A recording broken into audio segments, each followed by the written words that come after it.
Morning, everybody. Morning. Nice to see such a good crowd, a wonderful crowd, and a diverse crowd, a group there joining us here this morning for this very important announcement.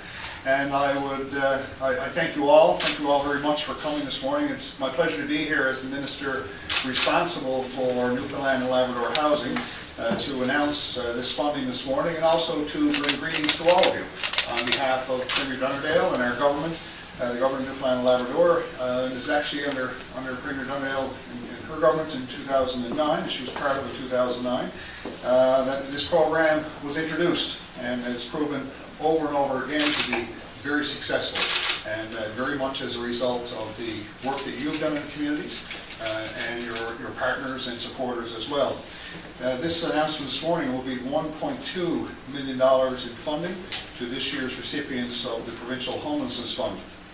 Over the past 5 years, the Provincial Homelessness Fund has delivered through Newfoundland and Labrador Housing, has provided 64 capital grants, totaling, like I said, nearly $5 million to 43 not-for-profit community groups and organizations that are working very hard throughout Newfoundland and Labrador.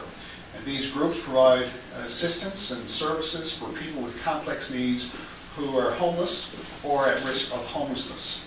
Under the fund, registered not-for-profit groups are eligible to receive up to $200,000 for the development of supportive service space in affordable housing circumstances and projects, and other eligible groups may also qualify for up to $20,000 towards the purchase of appliances for soup kitchens, food banks, for clothes banks, etc. And I'm pleased to report that out of this year's 17 recipients, having been approved, 7 new first-time applicants. And that's particularly encouraging for me when I hear that 7 new applicants, because that identifies 7 new groups and organizations who have come up with new programs to provide assistance and supports to the people in our communities who need it most. I'd like to congratulate all of our partners who are awarded funds in the past, and to this year's recipients, I have to say that you're in good company. And as I mentioned, we've seen so many successes in the past, and we are quite confident that those successes will continue into the future. The Homelessness Fund have had many partners, and many partners such as the Holy Trinity Food Bank in Torbay, the Salvation Army, a number of Salvation Army Corps throughout the province, the Labrador West Housing and Homelessness Coalition, Committee on Family Violence in Corner Brook, Community Youth Network in Corner Brook, and as well the Helping Hands Goodwill in Bay Roberts and the Golden Legion Manor in Gander are amongst those who provide fine examples of the successful work that's been carried out through the Homelessness Fund. If I may, I'd also like to take a few minutes to highlight some of the recipients for this year. And I know sometimes when I go through these lists, they can sometimes be a little bit long, but you know, I want to take a few minutes to identify them because each and every one of them is providing a very important value to our community and the people in our community. And right here at St. Luke's, which is a pleasure to be here this morning, a $200,000 investment will be provided to St. Luke's Anglican Homes, will be used to create space for on-site and outreach programs for services to both residents and non-residents of the home. The Irish Kirby House in St. John's, which many of you are quite familiar with, has received $50,000 to create spaces for on-site outreach services at their 4-unit supported living affordable housing project and expansion of the Irish Kirby House shelter. Labrador West Housing and the Homelessness Coalition is receiving $200,000, and this fund will be used to create space for on-site and outreach services at their 10-unit supportive living affordable housing project. Parkview Apartments in Corner Brook are being provided with $150,000 to create spaces for on-site outreach services at their 10-unit affordable housing seniors project. The Gathering Place in St. John's is receiving a grant of $250,000 towards the very extensive renovations to their existing service space. Newfoundland Labrador Housing Corporation has been thrilled to be a partner with the Gathering Place for some time, and in total the provincial government has contributed almost $700,000 to the Gathering Place in recent years.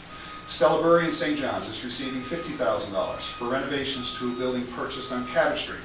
And the building will be used for additional space for their programs.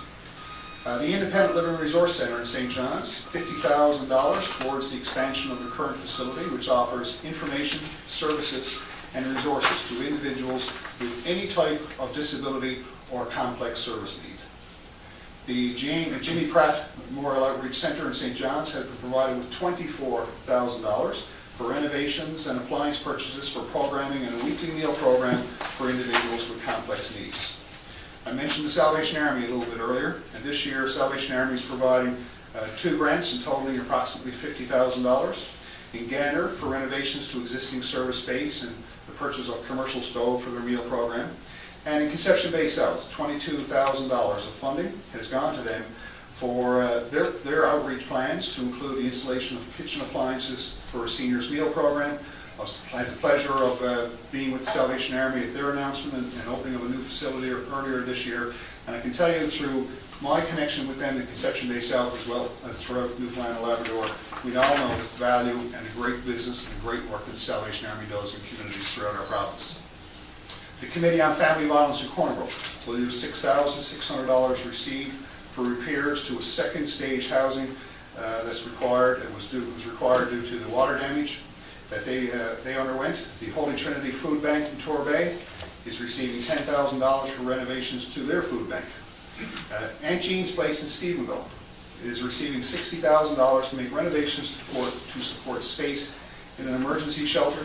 The Church of Good Shepherd in Mount Pearl is receiving $25,000 to expand their current service space for weekly lunch program. This is another very successful program. They launched some time ago. They have a weekly lunch program. It's been so successful that they're now required to undertake an expansion of their preparation areas, and those funds will go to good use there.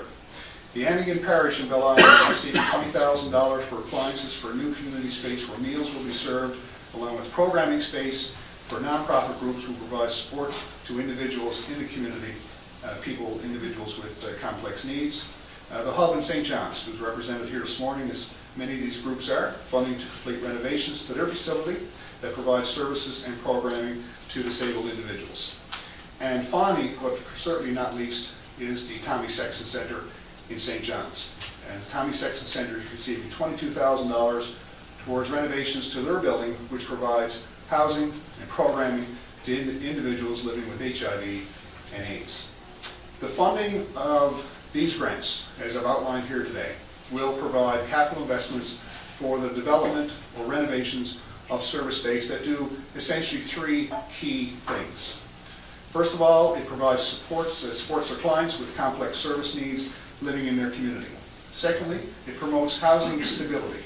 And we know that housing stability will help to prevent homelessness. And thirdly, it provides outreach for persons at risk of homelessness. The provincial government and Newfoundland and Labrador Housing Corporation certainly share with your enthusiasm. We share with your compassion, and we share in supporting you and your innovative and comprehensive work. Look, as we all know, it takes a collaborative effort. And it's so exciting when I see these types of organizations, events, and programs that come from the community and come from the community upwards. They're a collaborative effort by government and all stakeholders, like our partners here today, to develop and deliver strong supports, strong and very needed supports for people at risk of homelessness in our community. Thus, we are all very pleased at Newfoundland and Labrador Housing Corporation, and I know I speak for all of the folks in Newfoundland and Labrador Housing, and I've met many of them now, and many of them several times, and I can tell you that they're a very dedicated, talented group of individuals, and no matter what their role is with the employees of Newfoundland and Labrador Housing, and Dennis, I'm sure you'll agree with me, I always find that they do their job with compassion, and they have an understanding of the needs of their clients, and that's so important to do that. So I congratulate all of the folks from Newfoundland and Labrador Housing, and I thank you all for coming here today, and I thank you for your insight. I want to thank once again St. Luke's, and thank St. Luke's Anglican Home for providing this great venue for this announcement today. We know that the project, and I've learned a little bit more about this morning in chatting with Robert and also with Earl, who's in the back of the room with us this morning. And I know these are exciting projects. They're going to advance the needs of our community.